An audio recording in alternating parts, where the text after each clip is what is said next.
ചേട്ടാ നമസ്കാരം. നമസ്കാരം.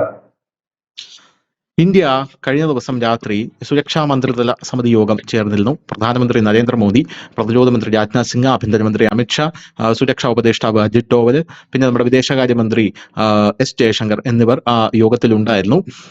ഇതുവരെ ഒരു ഭരണാധികാരികൾ പോലും തൊടാൻ മടിക്കാത്ത തീരുമാനം അത് നരേന്ദ്രമോദി അതിൽ തൊട്ടിരിക്കുന്നു. നരേന്ദ്രമോദി അത് ചെയ്തിരിക്കുന്നു. അതിന്റെ ധൈര്യം നരേന്ദ്രമോദി കാണിച്ചിരിക്കുന്നു എന്നുള്ളതാണ്. ഇന്ത്യ പാകിസ്ഥാൻ യുദ്ധം വന്നപ്പോൾ പോലും ഇതിലും വലിയ പ്രശ്നങ്ങൾ ഇന്ത്യയും പാകിസ്ഥാനും തമ്മിൽ മറ്റ് സർക്കാരുകൾ ഇരിക്കുമ്പോൾ ഉണ്ടായപ്പോൾ പോലും ഈ നദീ ജല കരാറിൽ തൊടാനായി ഇതുവരെ ഭയപ്പെട്ടിരുന്നു ഇന്ത്യയിലെ മറ്റു ഭരണാധികാരികൾ. പക്ഷെ ഇപ്പോൾ പോട്ടുപുല്ല് എന്ന് പറഞ്ഞുകൊണ്ട് കൃത്യമായി ഇന്ത്യയുടെ പ്രധാനമന്ത്രി നരേന്ദ്രമോദി ആ നദീജല കരാർ റദ്ദാക്കിയിരിക്കുകയാണ് കഴിഞ്ഞ ദിവസം. നയതന്ത്ര തലത്തിൽ പറയുകയാണെങ്കിൽ പാകിസ്ഥാൻ മുച്ചൂടും മുടിഞ്ഞ് പണ്ടാരമടങ്ങി പോകാൻ പോകുന്ന ഒരു തീരുമാനമാണ് ഇപ്പോൾ ഉണ്ടായിരിക്കുന്നത് എന്നുള്ള കാര്യത്തിൽ തർക്കമില്ല. ഈ നദീജല കരാർ റദ്ദാക്കുമ്പോൾ ഇതിനെക്കുറിച്ച് അറിയാവുന്ന ആൾക്കാർ നമ്മുടെ കേരളത്തിലടക്കം ചില സുഡാപ്പികളൊക്കെ വലിയ രീതിയിലുള്ള പരിവേദനങ്ങൾ തുടങ്ങിയിട്ടുണ്ട്. എന്തിനാണ് അവിടെയുള്ള ആൾക്കാരെ ദ്രോഹിക്കുന്നത് എന്നുള്ള രീതിയിൽ പരിവേദനങ്ങൾ തുടങ്ങിയിട്ടുണ്ട്. ഇത് സത്യം പറഞ്ഞാൽ നമ്മൾ നമ്മുടെ കരസേന കൊണ്ടടിക്കുന്നതും വ്യോമസേന കൊണ്ടടിക്കുന്നതിനേക്കാളും വലിയ ഒരു തിരിച്ചടി, അതായത് പാകിസ്ഥാനിലെ മുച്ചൂടും മുടിഞ്ഞ് പണ്ടാരം അടങ്ങി പോകുന്ന ഒരു കാഴ്ചയാണ് നമുക്ക് കാണാനായിട്ട് സാധിക്കുന്നത്. സിന്ധു നദി ജല കരാറാണ് കഴിഞ്ഞ ദിവസം 5 തീരുമാനങ്ങൾ എടുത്തു. 5 തീരുമാനങ്ങളിൽ ഒരു തീരുമാനം ഈ കരാർ റദ്ദാക്കുക എന്നുള്ളതാണ്. ഈ കരാർ 1951 തൊട്ട് ഈ കരാറുമായിട്ടുള്ള ചർച്ച നമ്മുടെ രാജ്യത്ത് നടക്കുന്നുണ്ട്. ഇന്ത്യ പാകിസ്ഥാൻ വിഭജിച്ചപ്പോൾ ഇവിടെ നിന്ന് ഒഴുകുന്ന 6 നദികളിൽ അത് ഇന്ത്യയിൽ പാകിസ്ഥാനിലൂടെ പോകുന്നുണ്ട്. ഈ നദികളാണ് പാകിസ്ഥാനിലെ ഏകദേശം ഒരു എന്താ പറയുക, ഒരു 100%, ഒരു 70% പാകിസ്ഥാനിലെ ജനങ്ങളുടെ ജീവൻ നിലനിർത്തുന്നത്, പരിപോഷിപ്പിക്കുന്നത് നമുക്ക് കൃത്യമായിട്ട് അറിയാം. ഈ നദീജല കരാർ 1951 നെഹ്റു അടക്കം ചർച്ച ചെയ്ത് 60 ആയപ്പോൾ ഒരു കരാർ ഒപ്പിട്ടു ലോകബാങ്കിന്റെ നേതൃത്വത്തിൽ. അതേ തുടർന്ന് കിഴക്കോട്ടൊഴുകുന്ന നദികളുടെ സമ്പൂർണ്ണ നിയന്ത്രണത്തിൽ 70% വെള്ളവും ഇവർക്കാണ് കൊടുക്കുന്നത്, 30% ഇന്ത്യക്കാണ് എന്നുള്ള കരാറിൽ ഏർപ്പെട്ടു. പക്ഷെ ഇന്ത്യക്ക് ആ വെള്ളം ആവശ്യമില്ല. ഇന്ത്യക്ക് പടിഞ്ഞാറോട്ട് ഒഴുകുന്ന 3 നദികളുണ്ട്. അത് വെച്ച് അവിടെ നമ്മൾ ഭക്രാനങ്കൽ ഡാം ഒക്കെ പണിതിട്ടുണ്ട്. അത് വെച്ച് നമ്മൾ കൃത്യമായി നമ്മുടെ രാജ്യത്തെ പരിപോഷിച്ച് വരികയാണ്. അപ്പോ ഈ നദീജല കരാറിനെ കുറിച്ച് കൂടുതൽ ഡീറ്റെയിൽസ് പറയുകയാണെങ്കിൽ, ഈ കരാർ നിർത്തിക്കഴിഞ്ഞപ്പോൾ നരേന്ദ്രമോദിയുടെ ഒരു വലിയ ഒരു നയതന്ത്ര പ്രാഗൽഭ്യം എന്ന് മാത്രം നമുക്ക് പറയാൻ സാധിക്കില്ല. അദ്ദേഹത്തിന്റെ ഒരു ദീർഘവീക്ഷണം അത് നമുക്ക് പറയാതിരിക്കാൻ നിവൃത്തിയില്ല. കാരണം ഈ നദീജല കരാർ റദ്ദാക്കുമ്പോൾ ഈ നദിയിൽ നിന്ന് പാകിസ്ഥാനിലേക്ക് വെള്ളം ഒഴുകുന്നു. അങ്ങനെ വെള്ളം ഒഴുകുന്നത് നമ്മൾ അണക്കെട്ട് കെട്ടി അത് തടഞ്ഞു കഴിഞ്ഞാൽ ചിലപ്പോൾ ഇന്ത്യയിൽ വെള്ളപ്പൊക്കം ഉണ്ടാവും. അപ്പോൾ നരേന്ദ്രമോദി വന്നത് മുതൽ അദ്ദേഹം ആരും അറിയാതെ ചെയ്ത ഒരു കാര്യമുണ്ട്. അറിയാവുന്നവർക്ക് അറിയാം, ന്യൂസ് ഇന്ത്യ മലയാളം അടക്കം അതിന്റെ വാർത്തകൾ കൊടുത്തിട്ടുമുണ്ട്. അന്ന് വലിയ ജനങ്ങൾ ഇവിടെ എന്ത് പണിതാൽ എന്താ എന്നുള്ള രീതിയിലാണ് കാര്യങ്ങൾ പോയത്. പക്ഷെ അതിന്റെ ഗുണം ഇപ്പോഴാണ് നമുക്ക് കിട്ടുന്നത്. കാരണം ഈ ഡാമിൽ വെള്ളം നിറഞ്ഞ് ഡാമിന് വലിയ ക്ഷതമുണ്ടാകാതിരിക്കാൻ, പൊട്ടിപ്പോകാതിരിക്കാൻ ചുറ്റും കനാലുകൾ നിർമ്മിച്ചിരിക്കുകയാണ് ഇന്ത്യയുടെ പ്രധാനമന്ത്രി നരേന്ദ്രമോദി.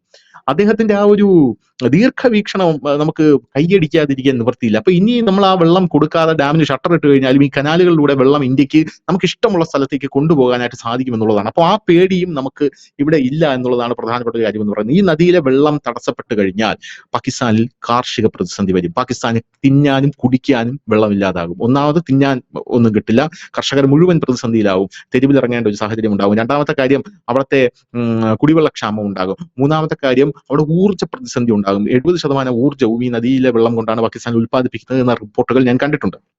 അപ്പോൾ അങ്ങനെ ഒരു സംഭവം ഉണ്ടാകുമെന്ന് കേൾക്കുന്നു. അപ്പോൾ സത്യം പറഞ്ഞാൽ ഇന്ത്യയെ തൊട്ട് കഴിഞ്ഞാൽ, പണ്ടൊക്കെ ഇന്ത്യക്ക് ഒരു സോഫ്റ്റ് കോർണർ ഉണ്ടായിരുന്നു പാകിസ്ഥാനിലെ ജനങ്ങളിലോട്ട്. അവരും നമ്മുടെ ഭാഗമായിരുന്നതല്ലേ, അവരും പണ്ട് നമ്മുടെ പാത പിന്തുടർന്ന ആൾക്കാരല്ലേ, നമ്മുടെ സംസ്കാരത്തിൽ വിശ്വസിച്ചിരുന്ന ആൾക്കാരല്ലേ. ഇപ്പൊ അങ്ങനെ യാതൊരുവിധ ഒരു ദയാദാക്ഷിണ്യവും ഇന്ത്യ കാണിക്കാതെ അറിയണം. കാരണം എന്താണ് നിങ്ങളുടെ സർക്കാർ, നിങ്ങൾ അതായത് പാകിസ്ഥാനിൽ നിങ്ങൾ അധികാരത്തിലെത്തിയ നിങ്ങളുടെ സർക്കാർ, നിങ്ങളുടെ പിന്തുണയ്ക്കുന്ന നിങ്ങളുടെ സർക്കാർ ഈ ഭീകരവാദം കൊണ്ട് മറ്റു രാജ്യങ്ങൾക്ക് ചെയ്യുന്നത്, അവർ യഥാർത്ഥത്തിൽ മറ്റു രാജ്യങ്ങൾക്ക് ചെയ്യുന്നത് നിങ്ങൾക്കാണ് ദോഷമായിട്ട് ഭവിക്കുന്നത്. നിങ്ങൾ അതിനെ പിന്തുണയ്ക്കുകയല്ലേ, നിങ്ങളും അനുഭവിക്കുന്ന രീതിയിൽ ഇന്ത്യ ശക്തമായിട്ടുള്ള നിലപാടാണ് അതിനെടുത്തിരിക്കുന്നത്.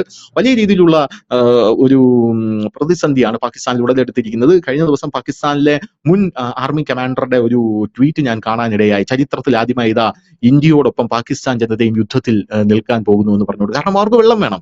പാകിസ്ഥാനെ തോൽപ്പിച്ചിട്ടായിരുന്നാലും അവർക്ക് വെള്ളം വേണം. ഞാൻ പറയട്ടെ, ഭക്ഷണമില്ലാതെ നമുക്ക് ജീവിക്കാൻ പറ്റും. വെള്ളമില്ലാതെ ഒരു മനുഷ്യൻ എങ്ങനെയാണ് ജീവിക്കുന്നത്? ഒരു മിനിറ്റ് പോലും വെള്ളമില്ലാതെ ഒരു മനുഷ്യന് സർവൈവ് ചെയ്യാൻ കഴിയുമെന്ന് ഞാൻ വിചാരിക്കുന്നില്ല. അപ്പോൾ അങ്ങനെ ഒരു വലിയ പ്രതിസന്ധി, പാകിസ്ഥാനിലെ ജനങ്ങൾ മുഴുവൻ കൂട്ടമരണത്തിലേക്ക് പോകാവുന്ന, ഇന്ത്യ ഒന്ന് കടുപ്പിച്ചാൽ പോകാവുന്ന ഒരു വലിയൊരു പ്രതിസന്ധിയാണ് ഉണ്ടായിരിക്കുന്നത്. ലോകരാജ്യങ്ങളെല്ലാം കൈയടിക്കുകയാണ്. കാരണം ഇന്ത്യക്ക് അതിൻ്റെതായിട്ടുള്ള തെളിവുകളുണ്ട്, ഇന്ത്യക്ക് അതിൻ്റെതായിട്ടുള്ള ന്യായീകരണങ്ങളുണ്ട് എന്നുള്ളതാണ്. പാകിസ്ഥാൻ അടിയന്തരമായിട്ടുള്ള യോഗം വിളിച്ചിരിക്കുന്നു. ഇതെന്താണ് ഇവിടെ സംഭവിക്കുന്നത്? ഇതിങ്ങനെ സംഭവിക്കാൻ പാടുണ്ടോ എന്നൊക്കെ പറഞ്ഞ് പാകിസ്ഥാൻ കയ്യും കാലും ഇട്ട് നിലവിളിക്കുകയാണ്. അതൊന്നാമത്തെ കാര്യം. രണ്ടാമത്തെ കാര്യം എന്ന് പറയുന്നത് വളരെ ഇമ്പോർട്ടന്റ് ആണ്. പാക് പൗരന്മാർക്ക് വിസ നിഷേധിച്ചിരിക്കുന്നു. സംസ്ഥാനങ്ങൾക്ക് കർശന നിർദ്ദേശം കൊടുത്തിരിക്കുന്നു. ആഭ്യന്തര വകുപ്പുകൾക്ക് നിർദ്ദേശം കൊടുത്തിരിക്കുന്നു. പാക് പൗരന്മാർ എവിടെയെങ്കിലും ഉണ്ടെങ്കിൽ ഉടനടി കണ്ടുപിടിച്ച് നാട് കടത്തണം. 48 മണിക്കൂറാണ് ഇവർക്ക് കൊടുത്തിരിക്കുന്നത് എന്നുള്ളത്. ഈ സംഭവം കേൾക്കുമ്പോൾ നമ്മുടെ മനസ്സിലുണ്ടാകുന്ന ഒരു പ്രശ്നമുണ്ട്. പാകിസ്ഥാൻ ആൾക്കാർ ഇന്ത്യയിൽ ഉണ്ടാകുമോ? പാകിസ്ഥാൻ ആൾക്കാർ എന്തിനാണ് ഇന്ത്യയിൽ വരേണ്ട ആവശ്യം? പാകിസ്ഥാനെ ഇന്ത്യയിലെ പൗരന്മാരെ ഇന്ത്യയിലേക്ക് കയറ്റുമോ? കാരണം സാധാരണക്കാർക്ക് ഉണ്ടാകുന്ന ഒരു സംശയമാണ്. കാരണം നമ്മൾ ആരും പാകിസ്ഥാനിലേക്ക് പോകുന്നില്ലല്ലോ, പാകിസ്ഥാനിലേക്ക് കടക്കാൻ നമുക്ക് താല്പര്യമില്ല. അവിടെ ടൂറിന് പോലും ഇന്ത്യയിൽ ഒരാൾ പോകുന്നില്ല. അങ്ങനെ പോവുകയാണെങ്കിൽ നമ്മുടെ സന്തോഷ് ജോർജ് കുളങ്ങരയാണ് ആദ്യം അങ്ങോട്ടേക്ക് പോകേണ്ടത്. അദ്ദേഹം തന്നെ പറഞ്ഞിട്ടുണ്ട് അങ്ങോട്ടേക്ക് പോകാൻ സാധിക്കില്ല, എന്തെങ്കിലും ഒരു അവസരം കിട്ടുകയാണെങ്കിൽ ഞാൻ പോകുമെന്ന്. പക്ഷേ ഇപ്പൊ പോകാൻ സാധിക്കില്ല എന്നാണ് അദ്ദേഹം പറഞ്ഞിരിക്കുന്നത്. അപ്പൊ സമാനമായ രീതിയിൽ പാകിസ്ഥാനിലുള്ള പൗരന്മാർ ഇങ്ങോട്ടേക്ക് വരുമോ എന്നുള്ളൊരു സംശയം ഉണ്ട്. പക്ഷെ പാകിസ്ഥാനിലുള്ള പൗരന്മാർ ഇങ്ങോട്ടേക്ക് വരും.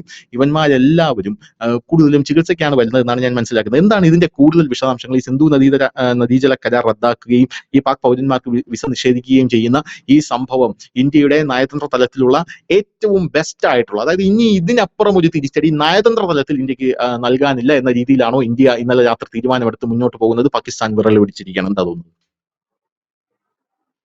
ഇന്നലെ എടുത്ത 5 തീരുമാനങ്ങളിൽ 2 തീരുമാനം വളരെ സുപ്രധാനമാണ്. ഒന്ന്, സിന്ധു നദീജല കരാർ സസ്പെൻഡ് ചെയ്തത്. മറ്റൊന്ന്, വിസ നിഷേധിച്ചു. നമുക്ക് ആദ്യം ആ വിസ നിഷേധിച്ച കാര്യത്തിലേക്ക് പോകാം. കാരണം എന്താ സൂചിപ്പിച്ചതുപോലെ നമ്മുടെ പബ്ലിക്കിന്, ഒരുപക്ഷെ നമ്മുടെ ജനങ്ങൾക്ക് കൂടുതലും ഈ വിസ നിഷേധിച്ചാൽ എന്ത് സംഭവിക്കും എന്നതിനെ കുറിച്ച് അറിയില്ല. വിസ നിഷേധിച്ചു കഴിഞ്ഞാൽ പാകിസ്ഥാനിൽ ഉണ്ടാകുന്ന പ്രക്ഷോഭം ലോക രാജ്യങ്ങൾ പോലും ഇടപെടുന്ന ഒരു കാര്യമാണ് ഇന്ത്യയിൽ പാകിസ്ഥാനിൽ വിസ നിഷേധിച്ചത്. കാരണം ഓരോ വർഷവും ആയിരക്കണക്കിന് പാകിസ്ഥാനികളാണ് ചികിത്സയ്ക്കായിട്ട് ഇന്ത്യയിൽ എത്തുന്നത്. കാരണം ലോകത്ത് ഏറ്റവും കുറഞ്ഞ ചെലവിൽ മെച്ചപ്പെട്ട ചികിത്സാ സൗകര്യം ലഭിക്കുന്ന ഒരു രാജ്യം ഇന്ത്യയാണ്. ബംഗ്ലാദേശികളും പാകിസ്ഥാനികളും അതിനായിട്ട് ഇന്ത്യയാണ്, പ്രത്യേകിച്ച് ഈ ഹൃദ്രോഗികളൊക്കെ. ധനുഷിന് ഓർമ്മയുണ്ടാകും, നമ്മുടെ വിദേശകാര്യമന്ത്രിയായി ശ്രീമതി സുഷമ സ്വരാജ് ഇരുന്ന സമയത്ത് സുഷമ സ്വരാജിനെ അഡ്രസ്സ് ചെയ്തുകൊണ്ട് പാകിസ്ഥാനിൽ നിന്നുള്ള ആളുകളും അവരുടെ കുട്ടികളുമൊക്കെ കത്തെഴുതുമായിരുന്നു, മെയിൽ ചെയ്യുമായിരുന്നു. എന്റെ പിതാവിന് ഒട്ടും വയ്യ, ഓരോ രോഗങ്ങളെ പറഞ്ഞുകൊണ്ടായിരുന്നു മെയിൽ ചെയ്തിരുന്നത്. അപ്പോഴൊക്കെ ഉടനടി നടപടികൾ സുഷമ സ്വരാജ് എടുക്കുമായിരുന്നു. എന്തിനേറെ പറയുന്നത്, സുഷമ സ്വരാജ് ഹോസ്പിറ്റലൈസ്ഡ് ആയപ്പോൾ, വളരെ സീരിയസ് ആയിട്ട് ഹോസ്പിറ്റലൈസ്ഡ് ആയപ്പോൾ പോലും പാകിസ്ഥാനിൽ നിന്നുള്ള ഇതുപോലുള്ള രോഗികൾക്കും മറ്റും വിസ ഉടനടി സാങ്ഷൻ ചെയ്ത് കൊടുത്തിട്ടുണ്ട്. അത് മാത്രമല്ല, പാകിസ്ഥാനിൽ ഉള്ളവർ ഒരു വർഷമൊക്കെ ആയിട്ട് കാത്തിരിക്കുന്നവരുണ്ട് വിസയ്ക്ക് വേണ്ടിയിട്ട്, കാരണം അപ്ലൈ ചെയ്തിട്ട്. അങ്ങനെയുള്ള ഒരുപാട് രോഗികളുണ്ട്. രോഗികൾ എന്ന് പറയുമ്പോൾ നമുക്കറിയാം, അവരുടെ ജീവൻ രക്ഷിക്കുക എന്നുള്ളതാണ് പ്രധാനപ്പെട്ട ഒരു കടമ. അപ്പൊ ജീവൻ രക്ഷിക്കാൻ സ്വന്തം രാജ്യത്ത് അതിനുള്ള സൗകര്യം ഇല്ലാതെ വരുമ്പോൾ അടുത്ത രാജ്യത്തേക്ക് ചികിത്സ തേടി പോയിക്കൊണ്ടിരുന്നത് ഇവിടെയാണ്. നമുക്കറിയാം, നമ്മുടെ രാജ്യത്തു നിന്നും മറ്റുമൊക്കെ ചികിത്സ തേടി അമേരിക്കയിലേക്ക് മറ്റും പോകുന്നവരുണ്ട്. പക്ഷെ പാകിസ്ഥാനിലുള്ളവർക്കും ബഹുഭൂരിപക്ഷത്തിനും അമേരിക്കയിലും ലണ്ടനിലും ഒന്നും പോകാൻ കഴിയില്ല. അവരെ സംബന്ധിച്ച് അവരുടെ അമേരിക്ക എന്ന് പറയുന്നത് ഇന്ത്യയാണ്. അവർ ഏറ്റവും കൂടുതൽ ആശ്രയിക്കുന്ന ആശുപത്രികൾ എന്ന് ചോദിച്ചാൽ നമ്മുടെ കർണാടകയിലെയും അതുപോലെ തന്നെ ആന്ധ്രാപ്രദേശ്, തെലങ്കാനയിലും മറ്റുമൊക്കെയുള്ള ആശുപത്രികളാണ് ഏറ്റവും കൂടുതൽ അവർ അതിനുവേണ്ടി ഉപയോഗപ്പെടുത്തുന്നത്. കാരണം ഈ ഹോസ്പിറ്റലുകൾ തന്നെ ഇവർക്ക് ഒരുപാട് പാക്കേജുകളും മറ്റുമൊക്കെ ഈ ഒരു കാര്യത്തിൽ നൽകുന്നുണ്ട്. പ്രത്യേകിച്ച് ഈ ഹൃദയ സംബന്ധമായിട്ടുള്ള കാര്യങ്ങൾക്കും ഓപ്പറേഷനും മറ്റുള്ള കാര്യങ്ങൾക്കും ഒക്കെ പലതരം രോഗങ്ങൾക്കും ഇവിടെ അത് നടത്തുന്നുണ്ട്. ഈ ബംഗ്ലാദേശികളും ഇപ്പൊ അനുഭവിക്കുന്ന ഒരു വലിയ വിഷയം അത് തന്നെയാണ്. കാരണം അവർക്കും ഒരു ഹോസ്പിറ്റൽ എന്ന് പറഞ്ഞു കഴിഞ്ഞാൽ ഈ ബംഗാളിലും മറ്റുമൊക്കെയുള്ള ഹോസ്പിറ്റലായിരുന്നു അവർക്കൊരു വിശ്വാസവും അവർക്ക് നല്ല ചികിത്സ കിട്ടുന്നു. അപ്പോൾ അത് സാർക്ക് രാജ്യങ്ങൾക്ക് ഇന്ത്യ അനുവദിച്ച ഒരു കാര്യമാണ്. ഈ വിസ സാർക്ക് രാജ്യങ്ങൾ, സൗത്ത് ഏഷ്യൻ രാജ്യങ്ങൾക്ക് ഇന്ത്യ അനുവദിച്ചിട്ടുള്ള ഒരു സിസ്റ്റമാണ് ഈ വിസ. അങ്ങോട്ടും ഇങ്ങോട്ടും ഒക്കെ കൊടുക്കുക, അതിന് കുറെ ഇളവുകളുണ്ട് ആ വിസയ്ക്ക്. അതായത് മറ്റ് ഇപ്പൊ ജോലി തേടി വരുന്നത് പോലെയോ ഇല്ലെങ്കിൽ മറ്റ് വരുന്നത് പോലെയോ ഉള്ള നൂലാമാലകൾ അതിനില്ല. മെഡിക്കൽ കാര്യങ്ങളും മറ്റുമൊക്കെ കാണിച്ചുകൊണ്ട് ഇവിടെ എത്താൻ കഴിയും. അപ്പോ അതാണ് ഇപ്പോൾ കൊടുന്നനെ നിർത്തിയിരിക്കുന്നു എന്ന് മാത്രമല്ല, ഈ രോഗികൾ ഉൾപ്പെടെ ഉള്ളവർ 48 മണിക്കൂറിനകം രാജ്യം വിടണമെന്ന് പറയുമ്പോൾ ഈ രോഗികളുടെ ബന്ധുക്കൾ അടക്കമുള്ളവർ പാകിസ്ഥാനിലുണ്ട്. അവരുയർത്തുന്ന ഒരു പ്രതിഷേധമുണ്ട്. അവരുയർത്തുന്ന ഇന്ത്യക്കെതിരെ അല്ല പ്രതിഷേധം. കാരണം ഇന്ത്യയോട് പറയാൻ കഴിയില്ല. കാരണം ആ രാജ്യത്തൊരു ഭീകരപ്രവർത്തനം പാകിസ്ഥാൻ നടത്തുമ്പോൾ അവർ പറഞ്ഞു വിടും, സ്വാഭാവികം മാത്രമാണ്. അതല്ലാതെ അവർക്ക് പിടിച്ചിട്ട് മരുന്ന് കൊടുത്തിട്ട് കിടത്താൻ പറ്റും ഇല്ല. അപ്പോ വേണമെങ്കിൽ പാകിസ്ഥാൻ അവർക്ക് പറയാൻ വളരെ നിഷ്ഠൂരമായ നടപടി എന്നൊക്കെ പറയാൻ കഴിയുമെങ്കിൽ, പക്ഷെ അതൊരു ഒരിക്കലുമല്ല. കാരണം നമ്മുടെ രാജ്യത്തെ പൗരന്മാരെ കൊല്ലപ്പെടുമ്പോൾ സ്വാഭാവികമായി ഏത് രാജ്യം ചെയ്യുന്ന കാര്യം തന്നെയാണ് ചെയ്യുന്നത്. ഇത് അവിടുത്തെ ജനങ്ങൾക്കിടയിൽ ഒരു പ്രതിഷേധം പാക് സർക്കാരിനെതിരെ ഉണ്ടാകാൻ ഒരു വലിയ കാരണമായി മാറും. അതാണ് അവിടുത്തെ ഒരു പ്രധാനപ്പെട്ട കാര്യം. പിന്നെ ഇപ്പോൾ ഞാൻ കേൾക്കുന്ന മറ്റൊരു വാർത്ത, ഐ.ടി. മന്ത്രാലയത്തിന് ഒരു നിർദ്ദേശം പോയിരിക്കുന്നു. അജിത് ഡോവലിന്റെ അതായിട്ട് നിർദ്ദേശം പോയിരിക്കുന്നു. പാക് യൂട്യൂബുകളെല്ലാം ഇന്ത്യയിൽ നിരോധിക്കണം അത് ബാൻ ചെയ്യാനായിട്ട്. ഇപ്പൊ നമ്മൾ ഓൾറെഡി തന്നെ പാകിസ്ഥാന്റെ ഒഫീഷ്യൽ ട്വിറ്ററുകളെല്ലാം ബാൻ ചെയ്ത് കഴിഞ്ഞിരിക്കുന്നു. അതെ, ഇപ്പം അടുത്ത തന്നെ അവരുടെ യൂട്യൂബ്സ് ബാൻ ചെയ്ത്. കാരണം നമുക്കറിയാം പാകിസ്ഥാൻ റിയാക്ഷൻസ് വീഡിയോക്കൊക്കെ ഭയങ്കര വ്യൂസ് ഇന്ത്യ എന്നാണ് കിട്ടുന്നത്. അവർ ശരിക്കും സത്യം. അത്തരം വീഡിയോകൾ ചെയ്യുന്നത് തന്നെ ഇന്ത്യക്ക് വേണ്ടിയിട്ടാണ്. അപ്പൊ ആ അതെ, വീഡിയോസ് അതെ, ഒക്കെ അതെ. നിൽക്കുന്നു. പക്ഷെ നമ്മൾ ലാംഗ്വേജ് സെയിം ഭയക്കേണ്ടത് ആണല്ലോ, ഹിന്ദി. പാകിസ്ഥാനിൽ ആ അപ്പം ഞാന് പേടിക്കുന്നതല്ല. പാകിസ്ഥാനിൽ നിന്നുള്ള യൂട്യൂബ് ചാനലുകൾ നിരോധിക്കുന്നത് നല്ല കാര്യം. പക്ഷെ അതിനേക്കാൾ വിഷം തുപ്പുന്ന മുഖ്യധാര ചാനലുകളും യൂട്യൂബും ഇന്ത്യയിലുണ്ട്, ഈ കേരളത്തിലുണ്ട്. അതൊക്കെയാണ് ആദ്യം പോകേണ്ടത്. അപ്പോ ഈ ഒരു അതൊരു വലിയ നീക്കമാണ് ഈ വിസ നിർത്തലാക്കുന്നതോട്. കാരണം ഒന്നും രണ്ടും പേരല്ല വരുന്നത്, ആയിരക്കണക്കിന് പേരാണ് ഇവിടെ ഓരോ വർഷവും ഈ ചികിത്സയ്ക്കായിട്ട് വന്നു പോകുന്നത്. അതൊരു വലിയ തിരിച്ചടി തന്നെയാണ് അവർക്ക്. രണ്ടാമത്തെ അവർക്ക് തിരിച്ചടി, ധനുഷ് നേരത്തെ സൂചിപ്പിച്ച കണക്ക് ഈ പിന്നെ അവരുടെ ഈ സിന്ധു നദീജല കരാർ, ഈ കരാറിനെ കുറിച്ച് ഈ സാധാരണ കുറച്ച് പേരുടെ പോസ്റ്റുകളും മറ്റും വായിച്ചു. അപ്പൊ അവർ പറയുന്നത് ഈ കരാർ അങ്ങനെ ഇന്ത്യക്ക് റദ്ദ് ചെയ്യാനൊന്നും കഴിയില്ല, ഇത് വലിയ ചോദ്യം അതെ, അതെ, ഉണ്ടാകും, അതെ. ലോകബാങ്കിന്റെ ഞാനും സഹായത്തോടു വായിച്ചു. കൂടിയൊക്കെയാണ് ഇത് നടക്കുന്നതെന്ന്. ഒരു ചുക്കുമില്ല, ഇന്ത്യക്ക് അത് റദ്ദ് ചെയ്യാൻ കഴിയും. കാരണം ഇത് റദ്ദ് ചെയ്യുന്നതിന് പ്രത്യേക വ്യവസ്ഥ ഒന്നും ഈ കരാറിൽ പറയുന്നില്ല. റദ്ദ് ചെയ്യും, ഉം. ഒരു കരാറാകുമ്പോൾ ഇത് എങ്ങനെ റദ്ദ് ചെയ്യാമെന്നൊരു വ്യവസ്ഥ ഉണ്ടാവുമല്ലോ, ആ വ്യവസ്ഥ ഇതിൽ പറയുന്നില്ല. അത് മാത്രവുമല്ല, കരാർ പുതുക്കുന്നതിനെ കുറിച്ചും ഈ കരാറിൽ പറയുന്നുണ്ട്. ഇന്ത്യ കഴിഞ്ഞ വർഷമാണ് പാകിസ്ഥാന് നോട്ടീസ് നൽകിയത് ഈ കരാർ പുതുക്കുന്നതിനെ കുറിച്ച്. അപ്പൊ പാകിസ്ഥാൻ അത് മൈൻഡ് ചെയ്തില്ല എന്ന് മാത്രമല്ല, ഇന്ത്യക്കെതിരെ വലിയ രീതിയിൽ അവർ പ്രതികരിക്കുകയും ചെയ്തു. അതായത് ഏത് കരാറാണെങ്കിലും അത് കാലാനുസൃതമായിട്ട് അത് ചേഞ്ചസുകൾ വരാറുണ്ട്. അപ്പൊ അത്തരം ഒരു ചേഞ്ചസ് അതെ. വരുന്നതിന് വേണ്ടിയിട്ടാണ് ഇന്ത്യ നോട്ടീസ് അയച്ചിരുന്നത്. അപ്പൊ അവരത് മൈൻഡ് ചെയ്തില്ല. ഇന്ത്യ അത് ഈ ലോകബാങ്ക് അടക്കമുള്ളവരെ ബോധ്യപ്പെടുത്തിയിട്ടുള്ള കാര്യങ്ങളാണ്. അപ്പൊ ഇന്ത്യയുടെ സൗകര്യം അനുസരിച്ച് അത് കട്ട് ചെയ്ത് കഴിഞ്ഞാൽ അതിന് പ്രത്യേകിച്ച് വ്യവസ്ഥയൊന്നും പറയാത്തൊന്നും കട്ട് ചെയ്യാൻ കഴിയും. രണ്ടാമത്തെ കാര്യം, എന്തുകൊണ്ട് മോദി അത് ചെയ്തു എന്ന് ചോദിച്ചാൽ അദ്ദേഹത്തിന്റെ ബുദ്ധിയും ധൈര്യവും എന്ന് തന്നെ നമുക്ക് പറയേണ്ടി വരും. കാരണം 2014 ഉറപ്പായിട്ടും. നരേന്ദ്രമോദി അധികാരത്തിൽ കയറിയതിനു ശേഷം അദ്ദേഹം ആദ്യം ചെയ്ത പണി ഈ സിന്ധു നദീതടത്തിലെ ജലം കൊണ്ടുപോകുന്നതിനായിട്ട് കനാലുകൾ അദ്ദേഹം പണിതു. കാരണം നമ്മൾ അഭിമുഖീകരിക്കുന്ന ഒരു വലിയ പ്രശ്നമുണ്ട്. കാരണം ഇതിന്റെ ഷട്ടറുകൾ, ഈ ഡാമിന്റെ ഷട്ടറുകൾ താഴ്ത്തി കഴിഞ്ഞാൽ ഈ ഡാമുകൾ നിറഞ്ഞു കവിയും. ഉം. ഡാമുകൾ നിറഞ്ഞു കവിഞ്ഞാൽ അത് നമുക്ക് തന്നെ പാരയായിട്ട് മാറും. കാരണം അത് നമ്മളുടെ പല നഗരങ്ങളും വെള്ളത്തിനടിയിലാകുന്നതിന് ഇടയാക്കും. ഒപ്പം തന്നെ നമ്മുടെ കൃഷിക്ക് ഒരുപാട് നാശനഷ്ടങ്ങൾ ഉണ്ടാക്കും. ഇത് മുൻകൂട്ടി കണ്ടുകൊണ്ട് 2014 മുതൽ തന്നെ അനവധി കനാലുകൾ നീളുന്നത് ഹരിയാനയിലേക്കും ഹിമാചൽ പ്രദേശിലേക്കും അടക്കം വലിയ രീതിയിലുള്ള ഒരു ജലശൃംഖല, അതായത് നമുക്ക് എങ്ങോട്ട് വേണമെങ്കിൽ വെള്ളം വഴിതിരിച്ച് വിടാവുന്ന രീതിയിൽ അനവധി കനാലുകൾ. ഇതിനെതിരെ വലിയ പ്രതിഷേധം പാകിസ്ഥാൻ ഉരുത്തിരിഞ്ഞു വന്നിരുന്നു. അതിനുശേഷം ഉം. 2019 പുൽവാമയില് ഈ ഭീകരന്മാരെ നമ്മുടെ ജവാന്മാരെ വധിച്ചപ്പോൾ അതിന് തൊട്ടു പിന്നാലെ നരേന്ദ്രമോദി ചെയ്തത് 8 ഈ സ്മോൾ ഹൈഡ്രോ പവർ ഇലക്ട്രിക്കൽ പ്ലാന്റുകളാണ് ഈ ചെറിയ ഡാമുകൾ കെട്ടിക്കൊണ്ട് ഈ നദിക്ക് കുറുകെ നമ്മൾ പണിതത്. 8 എണ്ണമാണ്, അതായത് 2019 മുതൽ.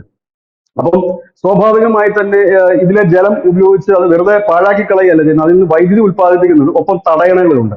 അതായത് ചുരുക്കി പറഞ്ഞാല്, ഉം. ഒന്ന്, ഇതിൽ നിന്ന് ഒഴുകി വരുന്ന വെള്ളത്തെ തടയിടാനായിട്ട് അനവധി തടയണകൾ നമ്മൾ നിർമ്മിച്ചു കഴിഞ്ഞിരിക്കുന്നു. ഈ വെള്ളം എങ്ങോട്ട് വേണം ഒഴുക്കിവിടാനുള്ള സൗകര്യത്തിന് നമ്മൾ കനാലുകൾ പണിത് തീർത്തിരിക്കുന്നു. അപ്പം നമ്മളെ സംബന്ധിച്ച് ഇപ്പൊ ടെൻഷൻ ഇല്ല. ഇനി ഡാം നിറഞ്ഞു കവിയുമെന്നോ, നമ്മൾ ഷട്ടർ ഇട്ട് കഴിഞ്ഞാൽ ഡാമിന് എന്തെങ്കിലും സംഭവിക്കുന്ന ടെൻഷൻ അടിക്കേണ്ട കാര്യമില്ല. കാരണം ഡാം നിറഞ്ഞു കഴിഞ്ഞാൽ അത് ഒഴുക്കി വിടാനുള്ള കനാൽ സംവിധാനമുണ്ട്. പക്ഷെ അത് പെട്ടെന്ന് നിറയാനുള്ള സാഹചര്യവുമില്ല. കാരണം നമ്മുടെ അനവധി തടയണകളുണ്ട്. ഈ തടയണങ്ങളിൽ നമുക്ക് സംഭരിച്ച് നമ്മുടെ ഇലക്ട്രോ പ്രൊജക്ടിന് വേണ്ടിയിട്ട് അത് എടുക്കുകയും ചെയ്യാം. പക്ഷെ ഇതൊരിക്കലും പാകിസ്ഥാൻ പ്രതീക്ഷിച്ച കാര്യമല്ല. കാരണം 3 തവണ ഞെട്ടിപ്പോയി മതി. നമ്മളുമായി യുദ്ധം ഉണ്ടായപ്പോൾ പോലും നമ്മൾ അത് ചെയ്തിട്ടില്ല, ഒന്നാമത്തെ കാര്യം. രണ്ടാമത്തെ കാര്യം, പക്ഷെ BJP അധികാരത്തിൽ ഏറിയപ്പോഴേക്കും അവരിത് പറഞ്ഞിരുന്നു. അവർ പറഞ്ഞത് ഇനിയൊരു യുദ്ധം വാട്ടർ ബോംബ് ആയിരിക്കും എന്നാണ് അവർ പറഞ്ഞത്. പാകിസ്ഥാനുമായിട്ടുള്ള ഇനിയൊരു യുദ്ധം വാട്ടർ ബോംബ് ആയിരിക്കും എന്ന് പറഞ്ഞു. പക്ഷെ അന്ന് എല്ലാവരും കരുതിയിരുന്നത് നമ്മളും പാകിസ്ഥാനും തമ്മിൽ ഈ നദീജലം പങ്കുവെക്കുന്നതുമായിട്ട്, ഈ സിന്ധു നദീജലം തന്നെ പങ്കുവെക്കുന്നതുമായിട്ട് തന്നെ അനവധി തർക്കങ്ങളുണ്ട്. ആ തർക്കം ഒരു യുദ്ധത്തിലേക്ക് തീരുമോ എന്നായിരുന്നു. പക്ഷെ ഇങ്ങനെ ഒരു പണി വരുമോ അതെ. എന്ന് ആരും പ്രതീക്ഷിച്ചില്ല. അതായത് ബ്ലോക്ക് ചെയ്യുമെന്നുള്ള കാര്യം പ്രതീക്ഷിച്ചില്ല. പിന്നെ ഇന്ത്യയുടെ ഒരു പോളിസി അനുസരിച്ചിട്ടാണെങ്കിൽ നമ്മൾ താലിബാനെ തള്ളിപ്പറഞ്ഞ സമയത്തും അവിടെ പട്ടിണി വന്നപ്പോൾ ഗോതമ്പ് കയറ്റി വെച്ച ഒരു രാജ്യമാണ് ഇന്ത്യ. അതുപോലെ തന്നെ ബംഗ്ലാദേശിൽ നമ്മുടെ ഹിന്ദുക്കളെ കൊന്നൊടുക്കുമ്പോഴും ഈ ഇന്ത്യക്കെതിരെ കൊലവിളി നടത്തുമ്പോഴും അവർക്ക് അരി കൊടുത്ത രാജ്യമാണ് ഇന്ത്യ. അതായത് നമ്മുടെ ഒരു പാരമ്പര്യമുണ്ട്. അത് നമ്മുടെ ഭരണാധികാരികളുടെ മാത്രമല്ല, ഈ രാജ്യത്തിന്റെ ഒരു സംസ്കാരമുണ്ട്. ഈ രാജ്യത്തിന്റെ മതം എന്ന് പറയുന്നത് ഹിന്ദു മതമാണ്. ആ മതം പഠിപ്പിക്കുന്നത് യുദ്ധത്തിൽ പോലും ചില റൂൾസ് ആൻഡ് റെഗുലേഷൻസ് ഉണ്ടെന്ന് പഠിപ്പിക്കുന്ന മതമാണ്. മഹാഭാരത യുദ്ധം എടുത്തു നോക്കിക്കോളൂ. അത് കൃത്യമായി തന്നെ യുദ്ധത്തിന്റെ റൂൾസ് ആൻഡ് റെഗുലേഷൻസ് പാലിച്ച് തന്നെയാണ് യുദ്ധം ചെയ്യുന്നത്. അല്ല രാത്രി കഴിഞ്ഞാൽ ഇതില് സൂര്യൻ അതെ, കറക്റ്റാണ്. പക്ഷെ ഞാൻ ആ മഹാഭാരതം ഇതിലോട്ട് കൊണ്ടുവരണമെന്ന് ഞാനിപ്പോ മനസ്സിൽ വിചാരിച്ചതേ ഉള്ളൂ. പക്ഷെ ഞാനൊരു കാര്യം പറയട്ടെ ചേട്ടാ, നമ്മളെ ഇൻവേഡ് ചെയ്തിട്ടുള്ള സകല ആൾക്കാരും നമ്മുടെ ഈ ധർമ്മത്തിന്റെയും നീതിയുടെയും കഥകൾ പറഞ്ഞ് നമ്മളെ അതിൽ തളച്ചിടുന്ന ഒരു സാഹചര്യമാണ് ഉണ്ടായത്. നമ്മൾ പൃഥ്വിരാജ് ചൗഹാന്റെ കഥ അറിയാലോ, നമുക്ക് സംഭാജി മഹാരാജിന്റെ കഥ അറിയാലോ. എപ്പോഴും നമ്മൾ നമ്മുടെ ശത്രുവിനോട് ക്ഷമിക്കുകയും 100 വട്ടം ക്ഷമിച്ചാലും 101ാമത്തെ വട്ടം നമ്മൾ കീഴ്പ്പെടുകയാണെങ്കിൽ അവൻ നമ്മളോട് ക്ഷമിക്കുന്ന ഒരു സാഹചര്യം ഉണ്ടായില്ല. ഈ ബ്രിട്ടീഷുകാരും മുഗളന്മാരും ഒക്കെ നമ്മളെ വന്ന് ഭരിച്ചിട്ട് അവർ പ്രധാനമായിട്ടും നമ്മൾ നമ്മുടെ ഉള്ളിൽ അടിച്ചേൽപ്പിച്ച ഒരു അപകർഷതാബോധമുണ്ട്. അതായത് നമ്മൾ അഹിംസാവാദികളാണ് എന്നുള്ളൊരു അപകർഷതാബോധമുണ്ട്. നമ്മുടെ എന്താ പറയുക, നമ്മുടെ ഉഗ്രരൂപികളായിട്ടുള്ള ദേവതകളെല്ലാം ഇവരെന്ത് ചെയ്തു, ഇവർ അതിഭീകരമായിട്ട് കോർണർ ചെയ്തു. ഉദാഹരണം പറയുകയാണെങ്കിൽ നമ്മുടെ ചാത്തൻ എന്ന് പറയുന്ന നമ്മുടെ മൂർത്തി ഉണ്ടല്ലോ, നമ്മുടെ എല്ലാവരുടെയും തറവാട്ടിലുള്ളതാണ്. അത് ഇവർ പറഞ്ഞ് പ്രചരിപ്പിച്ചിരിക്കുന്നത് ചാത്തനല്ല, അത് സാത്താനാണ്. അതുകൊണ്ട് നിങ്ങൾ ആരാധിക്കാൻ പാടില്ല. നമ്മുടെ ഭദ്രകാളി, നമ്മുടെ ഉഗ്രരൂപികളായിട്ടുള്ള ദേവതകളെ എല്ലാം ഇവർ കോർണർ ചെയ്ത് ഇവര് എന്തോ ഇതൊക്കെ താഴ്ന്ന ജാതിക്കാരുടെ ദൈവമാണ്, ഇതൊക്കെ നിങ്ങൾ ആരാധിക്കേണ്ട സംഭവങ്ങളല്ല എന്നൊക്കെ പറഞ്ഞ് വളരെ സാധാരണ ദൈവങ്ങളെ നമ്മൾ ഉള്ളിലേക്ക് കൊണ്ടുവന്നു. നമ്മുടെ തന്ത്ര എന്ന് പറയുന്ന വിധി എന്ന് പറയുന്ന ആ ഒരു സംഭവമൊക്കെ തന്നെ ഇവര് എന്ത് ചെയ്തു, അതൊക്കെ വെറും കൂടോത്രമാണ് എന്നൊക്കെ പറഞ്ഞ രീതിയിൽ അവർ കൊണ്ടുപോയി. ഇപ്പൊ ഈ മഹാഭാരതത്തെ കുറിച്ച് പറയുമ്പോൾ എനിക്ക് പ്രധാനമായിട്ട് ഓർമ്മ വരുന്നത് ഭഗവാൻ കൃഷ്ണൻ അതിൽ കൃത്യമായിട്ട് പറഞ്ഞിട്ടുണ്ട്. ഭഗവാൻ കൃഷ്ണൻ ഈ മഹാഭാരത യുദ്ധഭൂമിയിൽ നിൽക്കുമ്പോൾ ഈ ധർമ്മത്തെക്കുറിച്ചും നീതിയെക്കുറിച്ചും പ്രസംഗിക്കുമല്ലോ. ഭഗവാൻ എല്ലാവരെയും കൃത്യമായിട്ട് എങ്ങനെയാണോ ഇങ്ങോട്ടടിക്കുന്നത്, നീ അധർമ്മം കാണിച്ചാൽ ഞാൻ തിരിച്ച് അധർമ്മം കാണിക്കും. കർണന്റെ രഥം താഴ്ന്നു പോകുമ്പോൾ കൃഷ്ണൻ അർജുനോട് പറയുന്നുണ്ട്, ഇപ്പൊ അമ്പ ചെയ്താൽ അവനെ നമുക്ക് വധിക്കാമെന്ന് പറയുന്നു. അപ്പൊ കർണൻ തിരിച്ച് പറയുന്നുണ്ട്, ഇതെന്ത് ധർമ്മമാണ്, ഇതാണോ യുദ്ധനീതി, ഇങ്ങനെയാണോ ഒരാളെ കൊല്ലുന്നത്, ഈ രഥം ഞാനൊന്ന് പൊക്കി എടുത്തോട്ടെ എന്ന് പറയുമ്പോൾ കൃഷ്ണൻ തിരിച്ച് ചോദിക്കുന്നുണ്ട്, നിറഞ്ഞ സദസ്സിൽ ഒരു പെണ്ണിന്റെ വസ്ത്രം വലിച്ചൂരുന്നതാണോടാ നിന്റെ യുദ്ധനീതി? അപ്പൊ ആ നീതി കാണിച്ച നിനക്ക് ഇതിൽ കൂടുതൽ ഒന്നും തരാനില്ല. ചതി എങ്കിൽ ചതി, ഇതിൽ ഒരു തെറ്റുമില്ലെന്നാണ് പറയുന്നത്. രണ്ടാമത് ഭീഷ്മരോട് ഭഗവാൻ കൃഷ്ണൻ പറയുന്ന ഒരു കാര്യമുണ്ട്. ഭീഷ്മരോട് പറയുന്നത്, ഈ യുദ്ധം നിർത്താൻ ഏറ്റവും കൂടുതൽ കൽപ്പുണ്ടായിരുന്ന ഒരാൾ നിങ്ങളാണ്, ഭീഷ്മ പിതാമഹനാണ്. നിങ്ങൾ വിചാരിച്ചു കഴിഞ്ഞാൽ ഈ യുദ്ധം ഇവിടെ സംഭവിക്കില്ലായിരുന്നു. നിങ്ങൾ എന്തിനാണ് ഇവിടെ ഇപ്പോ ഈ ശരശയിൽ കിടക്കുന്നതെന്ന് അറിയാമോ? അപ്പൊ ഭീഷ്മര് പറയും, ഞാൻ എന്റെ ജീവിതത്തിൽ സമ്പൂർണ്ണമായിട്ടും എന്റെ ഒരു വാക്കുണ്ട്, അതായത് എന്റെ പിതാവിന് ഞാൻ കൊടുത്തൊരു വാക്കുണ്ട്, അത് ധർമ്മമല്ലേ കൃഷ്ണ? ഈ പിതാവിന് ഞാൻ കൊടുത്ത വാക്ക്, ഞാൻ ഒരിക്കലും ഈ സിംഹാസനം, ഹസ്തിനപുരത്തിന്റെ സിംഹാസനം ആഗ്രഹിക്കാതെ നിൽക്കലാണ് എന്റെ ഇത്, ഞാൻ ഇതിന്റെ കാവൽക്കാരനായിരിക്കും. അപ്പൊ കൃഷ്ണൻ പറയും, കാവൽക്കാരനായിട്ട് ഇരുന്നിട്ട് ഇപ്പൊ കാവൽ എന്ന് ചുറ്റും നോക്കി നോക്കും, ഇപ്പൊ ഇവിടെ എന്താണ് നടക്കുന്നത് നിങ്ങൾക്ക് കാണാമല്ലോ. അപ്പോ നിങ്ങൾ പറഞ്ഞിരുന്ന ആ ധർമ്മം എന്ന് പറയുന്നത് നിങ്ങളുടെ സ്വാർത്ഥ താല്പര്യത്തിന് വേണ്ടിയിട്ടുള്ളതായിരുന്നു.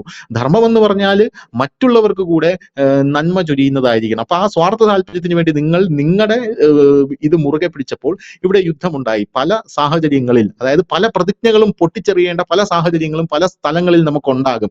അതുകൊണ്ട് അയ്യോ അവർക്കത് സംഭവിച്ചു പോലും, ഇത് അങ്ങനെയൊന്നുമില്ല. ഇത് മാനവരാ സമ്പൂർണമായിട്ടുള്ള ഒരു നന്മയെ ചൊല്ലിയാണ്, അതിനാണ് ധർമ്മം പ്രവർത്തിക്കേണ്ടതെന്ന് പറയാം. അപ്പൊ ഈ ഒരു സാഹചര്യത്തിൽ, ഈ സിന്ധു പ്രവിശ്യയുടെ ഈ ഒരു സാഹചര്യത്തിൽ ഞാൻ പറയുകയാണെങ്കിൽ, അയ്യോ പാകിസ്ഥാനിലുള്ള ആൾക്കാർ മുഴുവൻ പട്ടിണിയിലായി പോയി, അങ്ങനെയൊന്നും നമ്മൾ വിചാരിച്ചിട്ട് യാതൊരുവിധ കാര്യമില്ല. ഇപ്പൊ നമ്മൾ ഇത് ചെയ്തില്ലെങ്കിൽ നാളെ ഇതിലും വലിയൊരു തിരിച്ചടി നമ്മുടെ രാജ്യത്തിന് കിട്ടിയാൽ നമ്മൾ തിരിഞ്ഞിരുന്ന് കരയാൻ നമ്മുടെ രാജ്യത്തിന് സാധിക്കുമോ എന്നുള്ളതാണ് എന്റെ ചോദ്യം.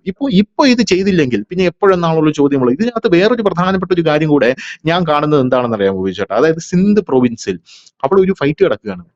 ഈ ഖൈബർ പക്തൂൺ മേഖലയിൽ ഓൾറെഡി ഫൈറ്റ് കിടക്കാണ്, ബലൂചിസ്ഥാനിൽ ഒരു ഫൈറ്റ് കിടക്കാണ്. ബിജേട്ടൻ അറിയാമോ, സിന്ധു പ്രൊവിൻസിൽ അപ്പോൾ കനാൽ പ്രോജക്ട് വരുന്നുണ്ട്. ആ കനാൽ പ്രോജക്റ്റുമായിട്ട് ബന്ധപ്പെട്ട ആ കനാൽ പ്രോജക്ട് പാകിസ്ഥാനാണ് അവിടെ കൊണ്ടുവരുന്നത്. അവിടെയുള്ള ജനങ്ങൾ മുഴുവൻ പാക് പട്ടാളത്തെ പാക് ഭരണകൂടത്തെയും തെറി വിളിച്ചുകൊണ്ടിരിക്കുകയാണ്. എന്തിനാണ്? ഈ കനാൽ പ്രോജക്ട് ഇവിടെ വന്നാൽ നമുക്ക് കിട്ടുന്ന വാട്ടർ ഷെയർ കുറഞ്ഞു പോകുമോ എന്ന് പറഞ്ഞ് ഓൾറെഡി അവിടെ പുകഞ്ഞുകൊണ്ടിരിക്കുകയാണ്. ഇപ്പോ അവിടെ സംഭവിക്കാൻ പോകുന്നത്, ഇനി കനാൽ പ്രോജക്ട് വന്നാലും അതിനകത്ത് വെള്ളം വേണ്ടേ? അപ്പം വെള്ളം കിട്ടിയാലല്ലേ കനാൽ പ്രൊജക്ട് കൊണ്ട് അവർക്ക് ഗുണമുള്ളൂ. അതിഭീകരമായിട്ടുള്ള ഒരു പ്രതിഷേധമല്ല, ഒരു കലാപം തന്നെയാണ് പാകിസ്ഥാനിൽ ഇനി വരാൻ പോകുന്നത് എന്നുള്ള കാര്യത്തിൽ തർക്കമില്ല. അപ്പൊ ഇതുകൂടെ മുന്നിൽ കണ്ടുകൊണ്ടായിരിക്കണം നമ്മുടെ, അതായത് ചുരുക്കം പറഞ്ഞു കഴിഞ്ഞാൽ പാകിസ്ഥാൻ എന്ന് പറയുന്ന രാജ്യം ചിതറാനായിട്ട് പോവുകയാണ് എന്നുള്ള കാര്യത്തിൽ തർക്കമില്ല എന്നാണ് എന്റെ ഒരു ടേക്ക് ഇതിൽ.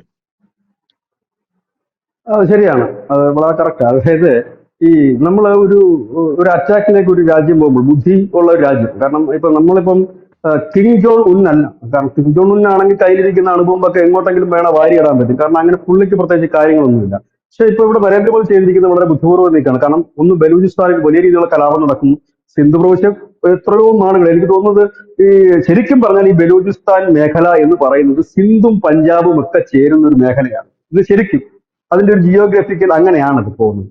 ഏറ്റവും വലിയ രസം എന്താണെന്ന് വെച്ച് കഴിഞ്ഞാല് ഇതൊന്നും ഒന്നിനോട് ബന്ധമില്ലാത്ത സംസ്കാരവും രീതികളും ഒക്കെയാണ്. കാരണം അവരൊരു ഇസ്ലാം രാജ്യമാണല്ലോ, അപ്പൊ സ്വാഭാവികമായി അങ്ങനെ വേണം. പക്ഷെ ഇന്ത്യയെ സംബന്ധിച്ച് ഇന്ത്യ അങ്ങനെ ഒരു മതത്തിന്റെ ഒരു സംസ്കാരത്തിന്റെ ഒന്നും പറഞ്ഞിട്ടല്ല നമ്മൾ നിൽക്കുന്നത്. നമ്മളും സെപ്പറേറ്റ് സെപ്പറേറ്റ് ആണെങ്കിൽ പോലും നമുക്കൊരു ലിങ്ക് ഉണ്ട്, ഇവർക്ക് അതില്ല എന്നുള്ളതാണ്. അപ്പോ ഇതിനകത്തൊരു ഇതെന്ന് പറഞ്ഞു കഴിഞ്ഞാൽ ഇവരുടെ ഈ പടിഞ്ഞാറൻ അതിർത്തി എന്ന് പറയുമ്പോൾ ഈ ബലൂചിസ്ഥാൻ പോന്നുകൊണ്ടിരിക്കുന്നു. അതിനോട് ചേർന്ന് അഫ്ഗാനിസ്ഥാൻ, താലിബാൻ. ഇന്നലെ എനിക്ക് അത്ഭുതം തോന്നിയ ഒരു കാര്യം, താലിബാൻ ഇന്ത്യക്ക് പിന്തുണയുമായി എത്തി എന്നുള്ളതാണ്. അപ്പൊ താലിബാൻ വലിയ ഞാൻ കണ്ടു. കട്ടക്കലിപ്പിൽ പാകിസ്ഥാനോട് നിൽക്കുന്നു എന്നുള്ളതാണ് ഒരു ഭാഗം. ഉം. മറുഭാഗത്ത് ഇറാനാണ്. അവരും ഇവരുമായിട്ട് എന്നും അടിയുള്ള ഒരു സ്ഥലമാണ്. അതായത് ഇവരുടെ ആ ഒരു അതിർത്തി പോലും ഇവർക്ക് സുരക്ഷിതമല്ല. ഇവർക്ക് ആകെ ഉള്ള ഒരു മേഖല എന്ന് പറഞ്ഞാൽ ഇപ്പോൾ അവശേഷിക്കുന്നത് കറാച്ചിയാണ്. അതുകൊണ്ടാണ് കുറച്ച് മുമ്പ് ഒരു ന്യൂസ് വന്നത്, കറാച്ചി നാവിക ഇതില് അവര് ഷിപ്പ് ഇറക്കുന്നു, വാർഷിപ്പ് ഇറക്കുന്നു, മിസൈൽ അതെ പരീക്ഷണത്തിന് അതെ പോകുന്നു എന്നൊക്കെ പറഞ്ഞ് കറാച്ചിയാണ്. പക്ഷെ ഇവിടെ ഒരു സംഭവം എന്ന് വെച്ച് കഴിഞ്ഞാൽ ഏതെങ്കിലും തരത്തിൽ കറാച്ചിക്ക് ഒരു ബ്ലോക്ക് ഉണ്ടായാൽ വരുന്ന കുഴപ്പം ഇങ്ങനെയുള്ളവരുടെ ട്രാൻസ്പോർട്ടേഷൻ നിൽക്കും. ഇവരുടെ ഭക്ഷ്യവസ്തുക്കളും മറ്റുമൊക്കെ ഇവരുടെ ഏറ്റവും കൂടുതൽ ട്രാൻസ്പോർട്ടേഷൻ നടക്കുന്നത് കറാച്ചി തുറമുഖം വഴിയാണ്. അപ്പൊ അതിനൊരു ബ്ലോക്ക് ഉണ്ടായി കഴിഞ്ഞാൽ അതും തീരും. കാരണം ഒരു വാറൊക്കെ ഉണ്ടായി കഴിഞ്ഞാൽ ഷിപ്പുകൾ വരത്തില്ല. വാർഷിപ്പ് അല്ലല്ലോ സാധനം കൊണ്ടുവരുന്നത്, ചരക്ക് കപ്പലാണ് ചരക്കുകൾ കൊണ്ടുവരുന്നത്. അപ്പോൾ എന്തെങ്കിലുമൊക്കെ തരത്തിൽ ഈ കടലില് ഒരു 10 യുദ്ധക്കപ്പൽ നിരന്നു കഴിഞ്ഞാൽ പോലും നോർമൽ ഷിപ്പുകൾ വരത്തില്ല.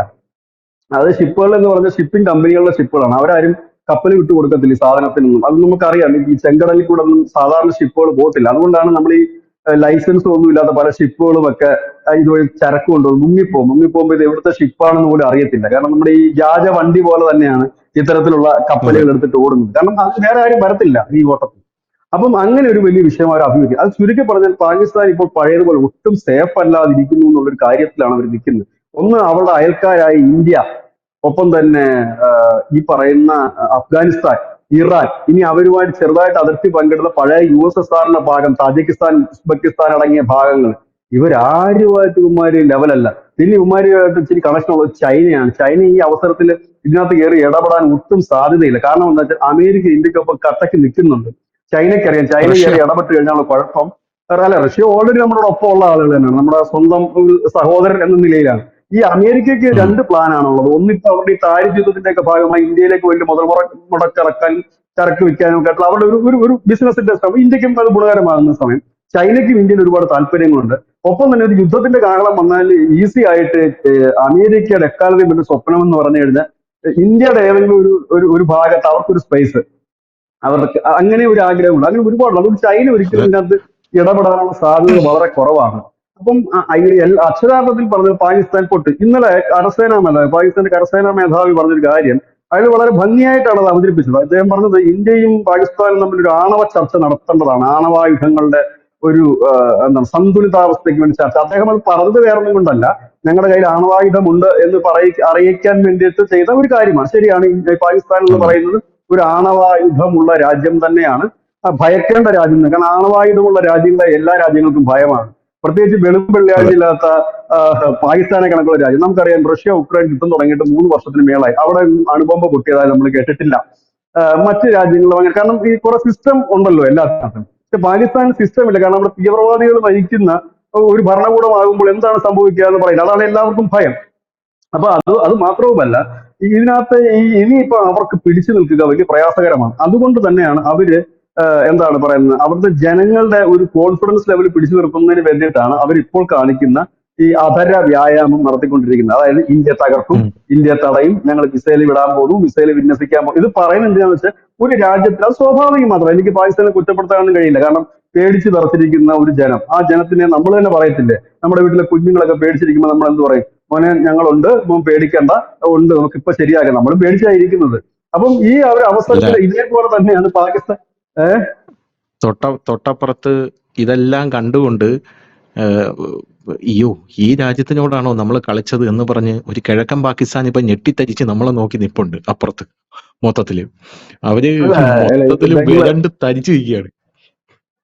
അല്ല ബംഗ്ലാദേശിൽ വേറൊരു ഗുണമുണ്ട്. കാരണം അവിടെ കിടക്കുന്ന ജനത്തിൽ കുറച്ചു പേർക്കെങ്കിലും ഇന്ത്യ എന്താണെന്ന് നന്നായിട്ട് അറിയാം. കുറഞ്ഞ പക്ഷെ അവിടുത്തെ പട്ടാളത്തിന്, സാഹചര്യമുണ്ട്. ബംഗ്ലാദേശ് പട്ടാളത്തിന്, ഉം. പട്ടാളത്തിന് എന്തായാലും ഇന്ത്യ എന്താണെന്നും ഇന്ത്യയുടെ കരുത്ത് എന്താണെന്ന് പറയാം.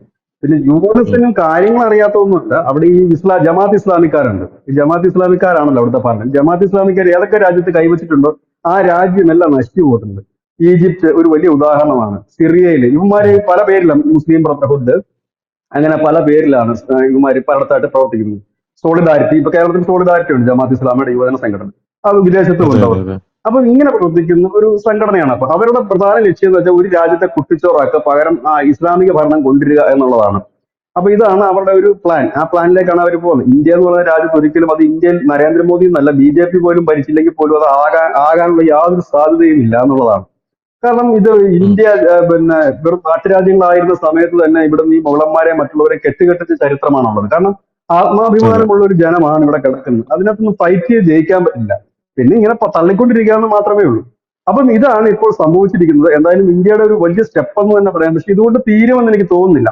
ഇപ്പോൾ നമ്മൾ ചെയ്തിരിക്കുന്ന നയതന്ത്ര തലത്തിൽ നടത്തിയിരിക്കുന്ന വലിയ അറ്റാക്ക്, എനിക്ക് തോന്നുന്നത് അണുബോംബിനേക്കാളും ഹൈഡ്രജൻ ബോംബിനേക്കാളും ശക്തിയുള്ള ഒരു ബോംബാണ് മോദി ഇന്നലെ ഇട്ടതെന്ന് തന്നെ പറയേണ്ടി വരും. കാരണം ഒരു ജലബോംബ്. പ്രദേശത്തെ മുച്ചൂടും മുടിച്ച്, വാട്ടർ ബോംബാണ്, ഒരു പ്രദേശത്തെ മുച്ചൂടും മുടിക്കാൻ നമുക്ക് പറ്റി എന്നുള്ളതാണ്. കാരണം ഒറ്റ കണ്ടില്ലേ, ആ സ്റ്റേറ്റ്മെന്റ് വന്നതിന് ശേഷം ഇത്രയും സമയമായി ഒരൊറ്റ ലോകരാജ്യങ്ങൾ പോലും ആ നടപടിയെ ഇന്ന് BBC-യുടെ തലക്കെട്ട് കണ്ടപ്പോൾ ഞാനൊന്ന് സന്തോഷിച്ചു പോയി. കാരണം അവർ ഉം. കൊടുത്തത് ഇന്ത്യ ഒരു വലിയ മൂവ്മെന്റ് നടത്തിയിരിക്കുന്നു, ജമ്മു കാശ്മീരിൽ പാകിസ്ഥാൻ ടെററിസ്റ്റുകൾ നടത്തിയ അല്ല ജമ്മു കാശ്മീരിൽ ടെററിസ്റ്റ് നടത്തിയ അറ്റാക്ക്, ടെററിസ്റ്റ് എന്നൊരു വാക്ക് അവർ ഉപയോഗിച്ചിട്ടുണ്ട്. പക്ഷേ ഉം. ഉം. ന്യൂയോർക്ക് ഉം. ടൈംസ് ഒക്കെ ഉപയോഗിക്കുന്ന ടെററിസ്റ്റ് എന്നല്ല, ഗൺമാൻ എന്നാണ് കൊടുക്കുന്നത്. Gunman shot. തോക്കുധാരി വെടിവെച്ചു എന്നാണ് അതെ. കൊടുക്കുന്നത്. ഗൺമാൻ ഷോട്ട് ഞാൻ കൊടുക്കത്തുള്ളൂ. പാകിസ്ഥാൻ പത്രങ്ങൾ കാശ്മീരിനെ കുറിച്ച് എങ്ങനെ വിശേഷിപ്പിക്കുന്നു? ഡോണൊക്കെ എടുത്തു നോക്കി കഴിഞ്ഞാൽ അവരെപ്പോഴും എഴുതുന്ന കാര്യം എന്താണെന്ന് വെച്ചാല് എന്താണ് ഇന്ത്യ അധിനിവേശ കാശ്മീർ, ഇന്ത്യ അധീന കാശ്മീർ എന്നാണ് കാശ്മീരിനെ കുറിച്ച് അവർ പറയുന്നത്. അതായത് ഇന്ത്യയുടെ അതെ കൈവശം, അതെ ഇന്ത്യ അതെ. അധീനപ്പെടുത്തിയിരിക്കുന്ന കാശ്മീർ എന്നാണ് അവർ പറയുന്നത്. അപ്പൊ ഇന്ന് BBC അങ്ങനെ സാധാരണ എഴുതാത്തതാണ്. ഇന്ത്യ ചെയ്തിരിക്കുന്ന ഒരു ഭയങ്കര, അവരുടെ ഹെഡ്സ് ആയിരുന്നു, വലിയ ഹെഡ്സ് തന്നെയായിരുന്നു അവരുടെ മെയിൻ സ്റ്റോറി ആയിരുന്നു ഉം. രാവിലത്തെ. അവരങ്ങനെയാണ് അതിന് ഹൈലൈറ്റ് ചെയ്തത്. വലിയ കാര്യം തന്നെയാണ് അത്. അവരങ്ങനെ പറയാൻ ഒരു ഇത് മനസ്സ് കാണിച്ചിട്ടുണ്ട്, വലിയ കാര്യം. ഏതായാലും ലോകരാജ്യങ്ങൾ ഒന്നടങ്കം, ചൈന അടക്കമുള്ള രാജ്യങ്ങൾ ഇന്ത്യക്ക് പിന്തുണയായി നിൽക്കുമ്പോൾ ഇങ്ങനെ ഒരു ഇതിലേക്ക് പോകുന്നു. ഇതിനകത്ത് ആർക്കും ഒന്നും പറയാൻ കഴിയാത്ത സാഹചര്യമാണ്. കാരണം ഇന്ത്യ ബോംബിട്ടില്ല, ഇന്ത്യ പീരങ്കി പൊട്ടിച്ചില്ല, അതെ. ഇല്ലെങ്കിൽ മിസൈൽ ഇട്ടില്ല, ഒന്നും ചെയ്തില്ല. പകരം അവനെ തീർത്തു എന്ന് തന്നെ പറയേണ്ടി വരും. കാരണം കുടിവെള്ളമില്ലാതെ ഒരു ജനതയെ തള്ളിവിടുക എന്നുള്ളത്. കാരണം ഇവിടെ മനുഷ്യത്വം കാണിക്കുന്ന ഒരു കാര്യവുമില്ല. കാരണം മനുഷ്യത്വം 100%. കാണിക്കുന്നതാണ് നമ്മുടെ ഏറ്റവും വലിയ പരാജയം. ഈ നമ്മുടെ കൂടുതൽ പോകും, മനുഷ്യത്വം കാണിക്കുകയേ ചെയ്യരുത്. കാരണം ഇതിനകത്ത് നമ്മുടെ രാജ്യത്തിനെതിരെ നിൽക്കുന്നവരെ ഒരു ദാക്ഷിണ്യം കൂടാതെ ജനം തന്നെ തെരുവിൽ നേരിടുന്ന ഒരു സാഹചര്യം വന്ന ഈ രാജ്യത്തുള്ള ഒരു 5% ഈ തീവ്രവാദികളെ നമുക്ക് തന്നെ ഇല്ലാതാക്കാൻ പറ്റും. അതാണ് അതിന്റെ ഒരു അതെ. പ്രധാന സംഭവം. കാരണം ഇതിനൊക്കെ വെച്ച് പൊറപ്പിക്കുന്നത് നമ്മുടെ നാടിന് ആപത്താണ്. കാരണം നമുക്ക് നാളെ നമ്മളെയും അത് കൊലക്കി കൊടുക്കുന്ന രീതിയിലാണ്. ഇപ്പം ആ രീതിയിലേക്കാണ് നമ്മുടെ രാജ്യവും പോകുന്നത്. ഏതായാലും മോദിയുടെ അടുത്ത തീരുമാനത്തിനായിട്ട് കാത്തിരിക്കുകയാണ്. അതെന്തായാലും ഒരു വാറായിട്ട് ഒരു യുദ്ധം, എനിക്ക് തോന്നുന്നു ഒരു സർജിക്കൽ സ്ട്രൈക്കിനേക്കാൾ അപ്പുറത്തേക്ക് അത് പോകും. കാരണം ഒരു സർജിക്കൽ സ്ട്രൈക്കിന് ഉറപ്പായിട്ടും. ഒന്നിനും സാധ്യത ഒട്ടുമില്ല. അപ്പൊ അതിനപ്പുറത്തേക്ക് പോകുമെന്ന് തന്നെയാണ് പ്രതീക്ഷിക്കുന്നത്. പക്ഷെ അതിനൊരു ടൈമിംഗ് ഒക്കെ ഉണ്ട്. പലരും ചോദിക്കും മോദി എന്താ വൈകുന്നതെന്ന് ചോദിക്കും.